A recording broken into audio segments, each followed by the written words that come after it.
प्यारे साथियों, अजीज़ दोस्तों और तमाम मुअज़्ज़ज़ ख़वातीन व हज़रात, आज के उर्दू प्रोग्राम आइए हम उर्दू सीखे में हम आप सबका दिल से खैर मक़दम करते हैं, इस्तक़बाल करते हैं, स्वागत करते हैं, क्योंकि इस प्रोग्राम की रौनक आप ही हैं। उत्तर प्रदेश उर्दू एकेडमी का मकसद ही यही है कि इस प्रोग्राम के ज़रिए से आपको बहुत मुख्तसर वक्त में बहुत प्यारी, बहुत शीरी और बहुत नर्म ज़बान जो हमारे दिलों को मोहब्बतों से भर देती है। नर्म से मुराद ये नहीं कि आप उसको किसी चीज़ की तरह से नर्म लें, बल्कि अल्फाज में वो नरमी, अल्फाज में वो खूबी, वो चाशनी कि जो सीधा दिलों में नरमी पैदा करती है, मोहब्बत पैदा करती है। तो बहरहाल आइए हम फिर से शुरू करते हैं, क्योंकि हमने अलिफ से लेके बे पे ते टे से जीम चे हे खे को किस तरह मुख्तसर करके हम लिखते हैं। क्योंकि देखिए, अब हम आ रहे हैं कि हम जब अल्फाज बनाते हैं तो हम हरफों को मुख्तसर करके लिखते हैं। तो ये जो मुख्तसर करना है थोड़ा सा मुश्किल ज़रूर है और आप लोगों को ये भी लगेगा कि हम कैसे इसको सीखें, लेकिन अगर आपने एक बार इसको ज़हन नशीन कर लिया तो फिर लिखना आपके लिए बिल्कुल मुश्किल नहीं।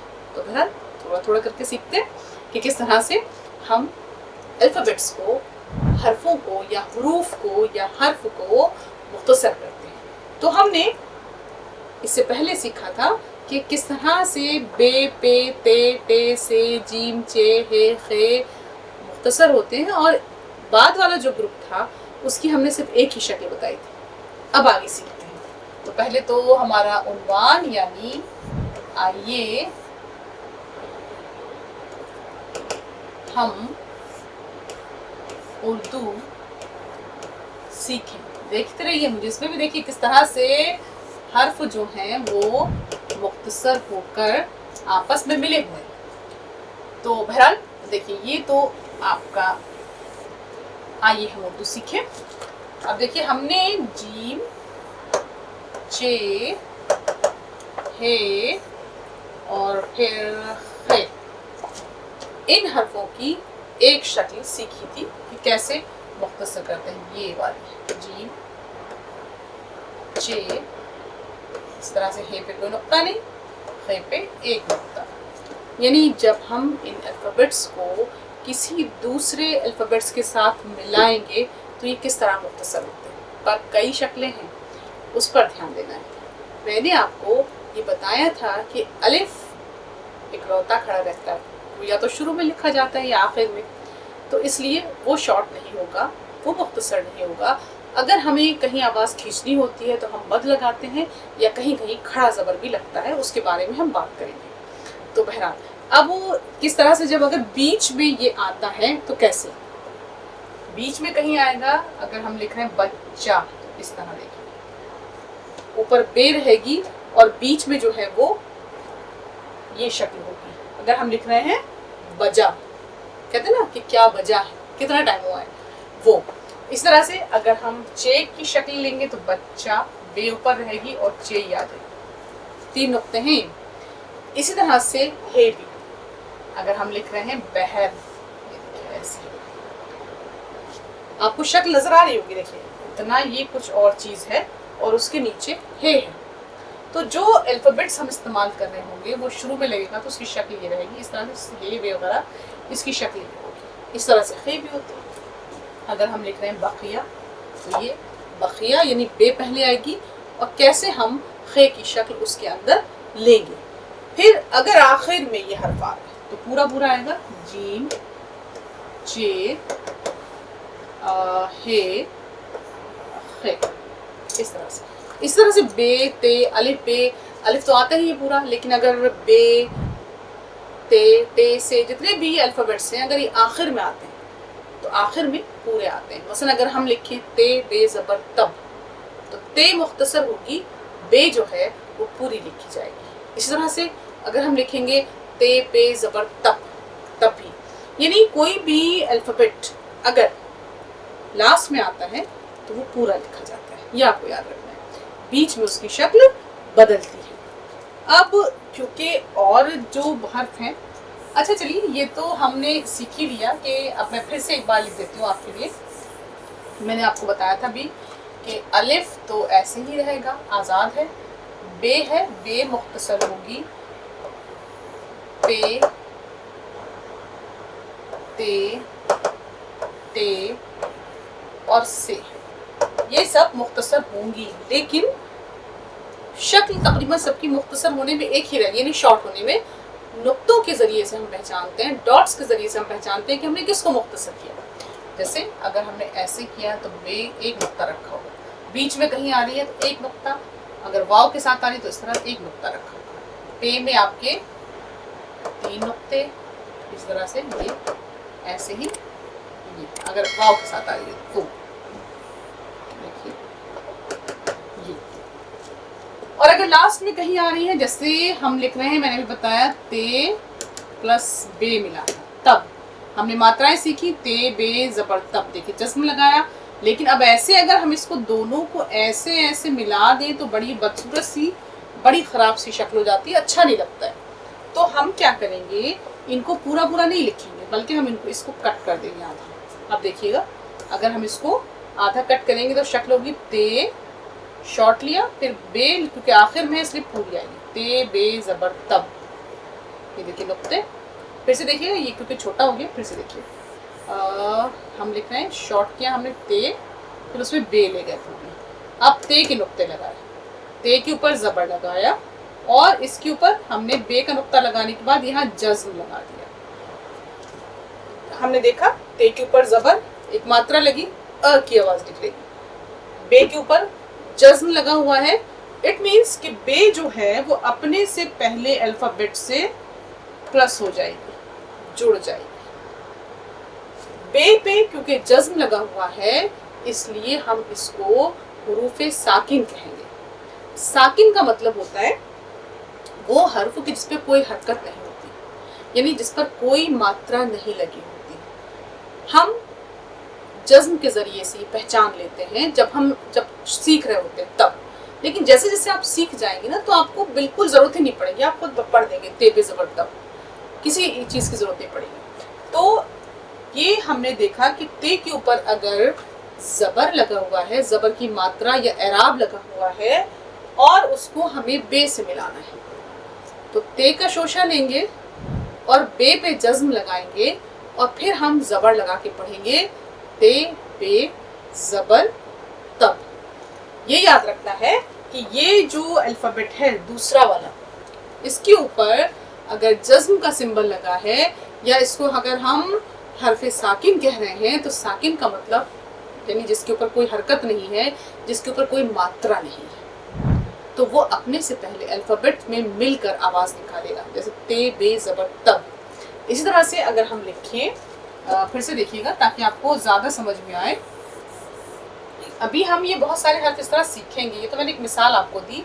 अगर हम लिख रहे हैं तब, ते प्लस पे, मैं कहूँ कि आप तब के मानी बुखार के भी होते हैं, तो अगर आप मैं कहूँ भाई एक लफ्ज बना दीजिए, तब क्या है, तब लिखिए, तो कैसे लिखेंगे? अगर आप ये करें कि इतनी बड़ी ते ले ली और उसमें इतनी ही बड़ी पे ले ली तो बड़ा अजीब सी शक्ल हो जाएगी, वो हमें मजा ही नहीं आएगा उसको लिखने में। तब क्या होगा कि अब कैसे कैसे लिखेंगे, सब फैलता चला जाएगा। तो इसीलिए हम क्या करेंगे, उसको हम मुख्तसर करेंगे।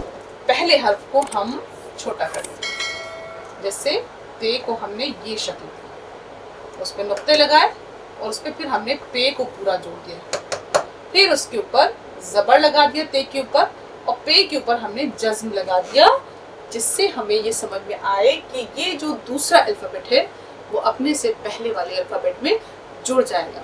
जोड़ कौन रहा है? जबर जोड़ रहा है, मात्रा जोड़ रही है, ते पे जबर तब, ते बे जबर तब। तो देखिए आपने ये देखा कि किस तरह से जो है वो हम हरफों को शॉर्ट करते हैं तो कैसे जोड़ते हैं। तो आप अभी और बहुत तफसील से सीखेंगे। अच्छा, लेकिन अगर लास्ट में बे आ रहा है तो पूरा रहेगा, लास्ट में पे आ रहा है तो पूरा रहेगा, शक्ल यही रहेंगी, सिर्फ और सिर्फ उनकी जो है नुक्ते बदलेंगे, ते और ऐसे ही पे, फिर ऐसे ही से, जैसे मैंने लिख के दिखाया अभी, तब, तब, सब, जब। तो जैसे जैसे आपको शक्लें मुख्तसर करनी आएंगी, क्योंकि अभी आपने सीखा। अब देखिए अगर हम जीम को लेके देखें तो कैसे, अब देखिएगा अभी, क्योंकि जीम तो हम मुख्तसर करना सीख ही गए हैं। जीम को हमने लिया, और अगर हमें लिखना है जीम प्लस बे, इन दो अल्फ़ाबेट्स को मिलाकर अगर हमें एक लफ्ज़ बनाना है, तो अगर हम ऐसे लिखें कि भाई हमने ये लिया जीम और उसमें पूरी हमने बे जोड़ दी, तो देखिए कितना अजीब सा हो गया है। तो हम क्या करते हैं कि हम जीम को इतना छोटा कर देंगे। हम क्या करेंगे, इसको ऐसे लेंगे जीम, देखिए पहला अल्फ़ाबेट, और उसमें बे को ऐसे जोड़ देंगे। देखिएगा मुझे टुकड़ों में जोड़ रही हूँ, इसलिए देखिए ये यहाँ बीच में कोई शोशा नहीं है, सिर्फ आपको जोड़ के दिखाया है। देखिए कैसे जीम जब हम एकदम से लिखते हैं तो जीम बे ज़बर जब, जीम के ऊपर ज़बर और बे के ऊपर जज़्ब। तो देखिए जीम बे ज़बर जब। इसी तरह से अगर हम सोचे, खे से कोई सोचे, हाँ हम खाली लिखते हैं, लेकिन चलिए क्योंकि खाली अभी पढ़ नहीं पाएंगे आप, तो हम खे अलिफ ज़बर खा ही लिखते हैं या खाल लिख लेते हैं। लाम तो आप पढ़ सकते हैं। तो अगर हम मान लीजिए हमें लिखना है, खे को हमें मुख्तसर करना है, तो हमने खे लिया और हमें लिखना है खाल, खे प्लस अलिफ प्लस लाम। अब हम खे को इस तरह से कट करेंगे, उसको अलिफ में जोड़ेंगे। खे को हमने छोटा किया, अलिफ को ऐसे ऊपर लेंगे, देखिए खे छोटा है, अलिफ को ऊपर ऐसे ले लिया, खे छोटा है, हमने अलिफ को ऐसे ऊपर ले लिया, खे अलिफ ज़बर खा, ये। और आप चाहें तो उसके आगे लाम, तो एक लफ्ज़ बन जाएगा खाल लाम साकिन, खाल, ये ऐसे करके ऐसे। तो ये देखिए कि कैसे हमने खे को छोटा किया और उसको एक दूसरे हर्फ में जोड़ा। जोड़ा किस तरह से, ज़बर लगाकर। ये देखिए ये मात्रा जो है वो इसकी आवाज़ निकलवा रही है, और दूसरी बात ये है कि खे को दूसरे हर्फ के साथ जोड़ के, यानी अलिफ के साथ जोड़ के, खे अलिफ ज़बर खा लाम साकिन खाल। या अगर इसमें हम छोटी ये लगा देते, तो क्योंकि अभी आप लोगों ने लाम को हम मुख्तसर कैसे करेंगे ये नहीं सीखा है, तो इसलिए मैंने खाल लिखा कि जो अल्फ़ाबेट आप सीख चुके हैं उसी को सीखने के बाद आप उससे लफ्ज़ बनाएं कि कैसे वो मुख्तसर होगा और कैसे वो दूसरे अल्फ़ाबेट से जुड़ के एक लफ्ज़ बनाएगा। तो देखिए बात कभी कभी निकल आती है, तो हम सोचते हैं कि क्यों ना कुछ शायरी की बात कर ली जाए। आपको बताएं कि बहुत बड़ा मैथमेटिशियन था उमर ख़याम, और लेकिन क्या था कि जब उसको वक्त मिलता था मैथ से, जब वो बहुत घबरा जाता था, या इसी तरह से बहुत सारे साइंटिस्ट भी होते हैं जो अदर फील्ड में काम करते हैं। देखिए साइंस है, मैथ्स है, ये सब भी हमारे लिए बहुत ज़रूरी है, पर सुकून दिल के लिए कुछ तो एहतमाम करो। दिल का सुकून भी तो चाहिए। सहूलियात के साथ साथ हमें तो वो जो दिल का सुकून है, वो जो हमारी जो ख्वाहिशात होती हैं, जो हमारी कैफियत होती हैं, उसको तो शायरी ही पेश करती है। उसके लिए हमें लिटरेचर की तरफ आना ही पड़ता है, क्योंकि अगर हम गमज़दा भी होते हैं, अगर हम तकलीफ़ में भी होते हैं, तो हमारा कैथारसिस यानी हमारा तज़किया नफ्स, यानी हमें राहत जो है वो अदब शायरी बख्शती है। तो अब क्योंकि ये जैसे मिसाल के तौर पर आपको अगर सीखना मुश्किल लग रहा हो, तो आप ज़रा सा कोई शेर गुनगुना लीजिए, तो आपकी जो एनर्जी है वो डबल हो जाएगी। वो क्यों होगी? क्योंकि आपको ये सोचना है कि अगर आपको उर्दू शायरी उसकी असली स्क्रिप्ट में पढ़नी है, यानी नस्तालियत में पढ़नी है, तो फिर ये कौन सा मुश्किल काम। ये सीख जाएंगे तो फिर देखिए कैसे आप अच्छे अच्छे शेर पढ़ सकेंगे। पर ऐसे ही गज़ल का एक शेर है, पंकज उदास ने गाया भी है, निकलो ना यूं बेनकाब ज़माना ख़राब है।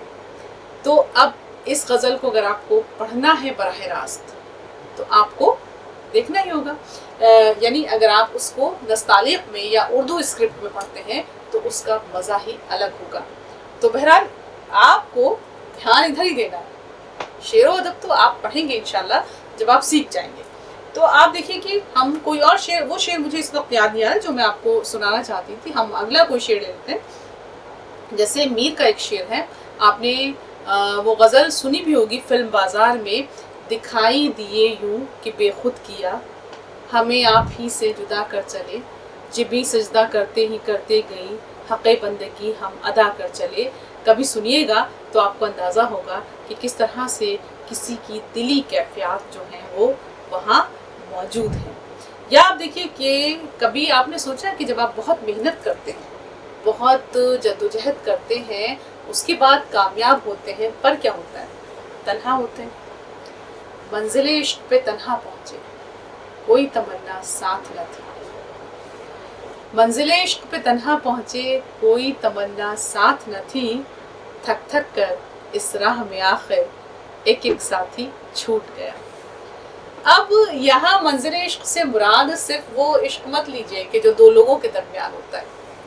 मंजिल आपका मकसद भी हो सकती है। मंजिल इश्क जो है वो आपने कोई टारगेट रखा ज़िंदगी में, मिसाल के तौर पर आपको अगर बहुत बड़े लेवल पे जाना है तो अपने आईएएस या पीसीएस आपको क्वालिफाई करना है, आपने वो मकसद रखा। किसी को अगर टीचिंग लाइन में जाना है तो उसने वो मकसद रखा कि भाई उसको ठीक है डॉक्टर या प्रोफेसर बनना है, या किसी को कुछ और बनना है, तो एक टारगेट हमने रखा। या मान लीजिए किसी ने बिजनेस में एक टारगेट रखा, तो अब उसमें क्या होता है कि आप देखिए कि स्कूल से लेके कॉलेज तक आपके बहुत सारे दोस्त होंगे। फिर ये होगा कॉलेज में भी हम तालिब इल्मों की कोशिश ही रहती है कि सारे दोस्त इकट्ठे एक जगह पहुंच जाएं। पर क्या होता है, कुछ छूट जाते हैं, कुछ की पढ़ाई छूट जाती है, कुछ लोग शादी करके अलग हो जाते हैं, कुछ लोग कोई काम कर लेते हैं, पता चला 2-4 लोग रह गए। लेकिन जब तक आप अपनी मंजिल तक पहुंचते हैं तब तक क्या होता है, सब अलग हो चुके होते हैं। कोई कहीं चला गया, कोई कहीं चला गया। तो जब आपको आपकी मंजिल मिलती है, मकसद पूरा होता है। मंजिल इश्क से मुराद यही मंजिल है।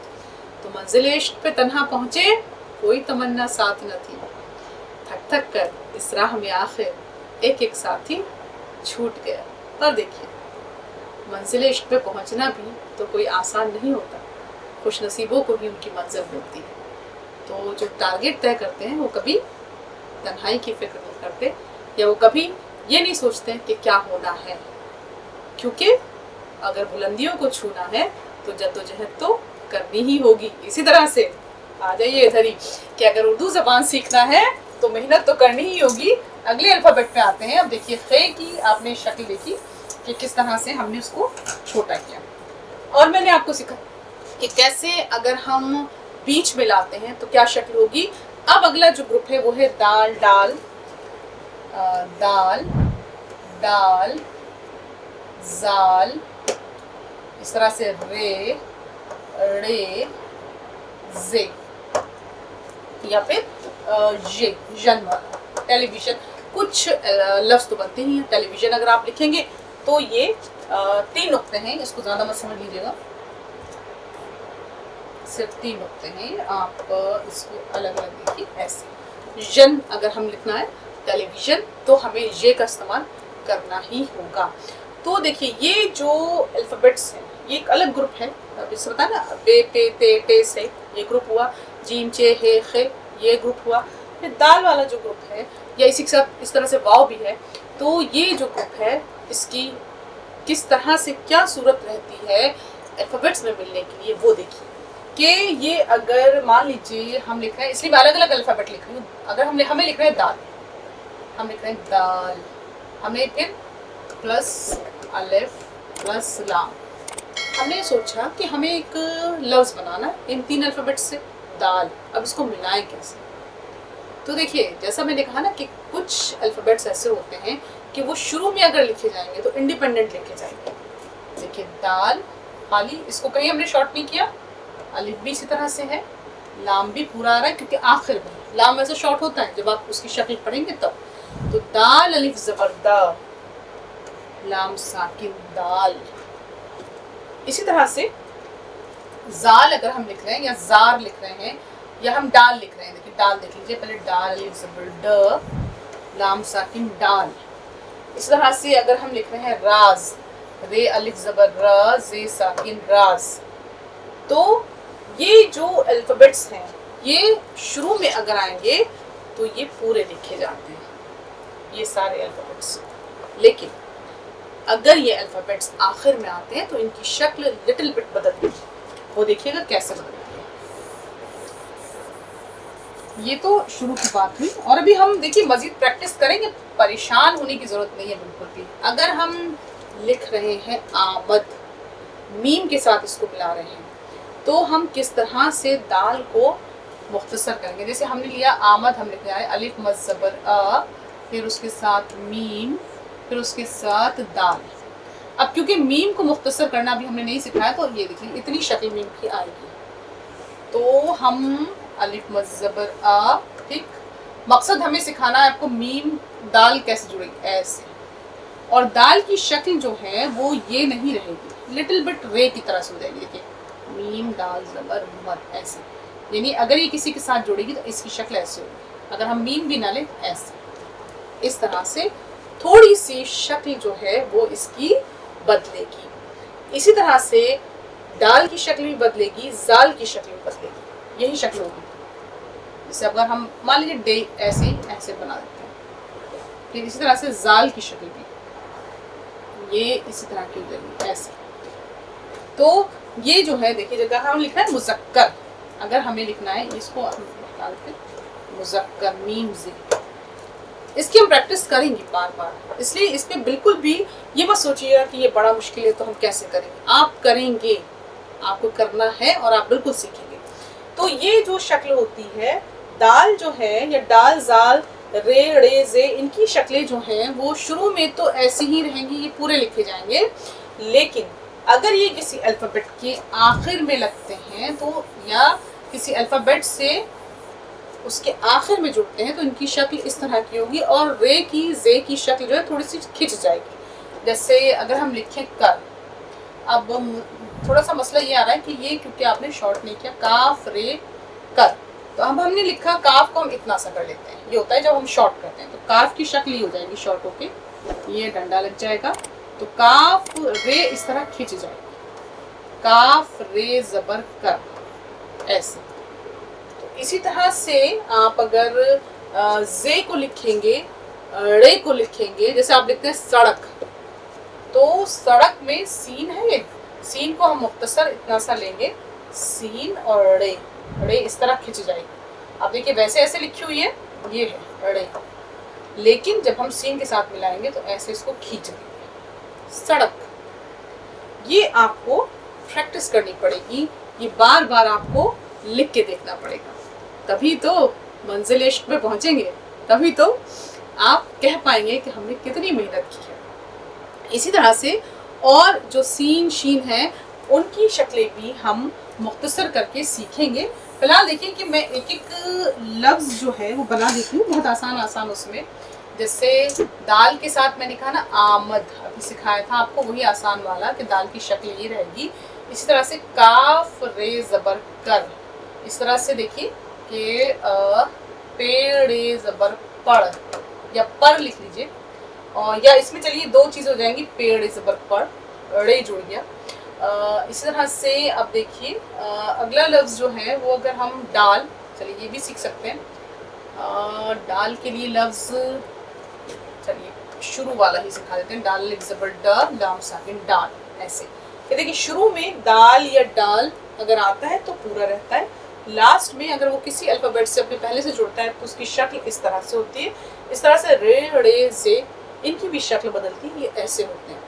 तो ये आपको प्रैक्टिस करनी है और इसको याद करते रहना है मुसलसल, इसको बार बार लिख के देखना है, क्योंकि जब आप इसको बार बार लिखेंगे तो ये शक्लें आपको रट जाएंगी या आपके जहन में महफूज हो जाएंगी। क्योंकि ज़बान सीखने के लिए प्रैक्टिस या मश्क बहुत ज़रूरी है, तभी तो जब जे का जाल का खे का तलफ़ुज़ सही होगा तो लोग यही कहेंगे कि सुना है बोले तो बातों से फूल झड़ते हैं।